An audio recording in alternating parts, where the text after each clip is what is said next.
Neuro surgery වලින් අද අපි කතා කරන්නේ මේ පැතිකුදේ තවත් පැත්තක් ගැන.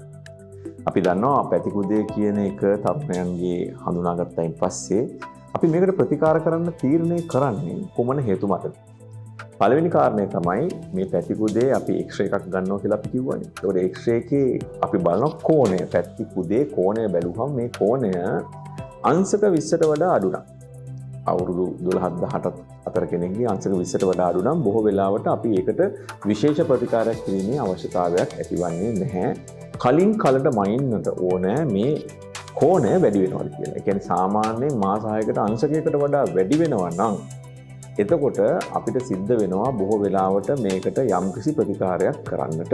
එහෙම නැත්නම් සාමාන්‍ය ව්‍යායාම කරලා ක්‍රියාශීලීව සිටියාම ප්‍රමාණයි. අංශක 20 සිට 40 දක්වා පැතිකුදේ තියෙනවා නම් එවැනි අයට අපි මේ දවල් වරුවේ ඒ කියන්නේ දවසේ බොහෝ වෙලාවක් පැලඳගෙන ඉන්න අපි ජැකට් එකක් හදලා දෙනවා. ඒකෙන් අදහස් වෙන්නේ බොහෝ වෙලාවට අර ඍජු කය පවත්වාගෙන ඉන්න බොහෝ වෙලාවලදී මේ මස් පිඩු වල තියෙන අසමතුලිතතාවය නිසා මේ කෝණය වැඩි වෙන එක වැළැක්වෙනවා. ඒතකොට මේ ජැකට් එක පළඳින එක අවුරුදු අපිට 18 විතර වෙනකල් පාවිච්චි කරන්න වෙනවා. ඒ කාල සීමාව තුළ මේ 20ත් 45ත් අතර කෝණය පවත්වා ගත්තොත් අපිට එතනින් එහාට නැවත ප්‍රතිකාරයක් කිරීමේ අවශ්‍යතාවයක් ඇති වෙන්නේ නැහැ.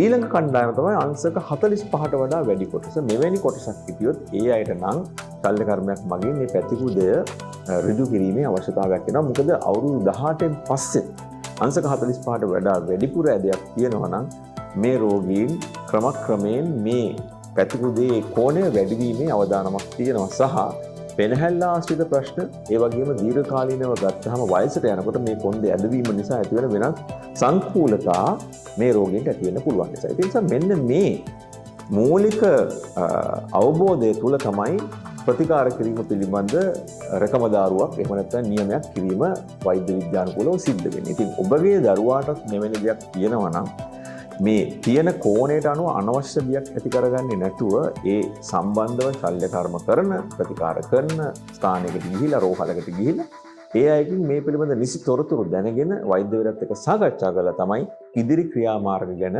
කටයුතු කරන්නට අවශ්‍ය වන්නේ.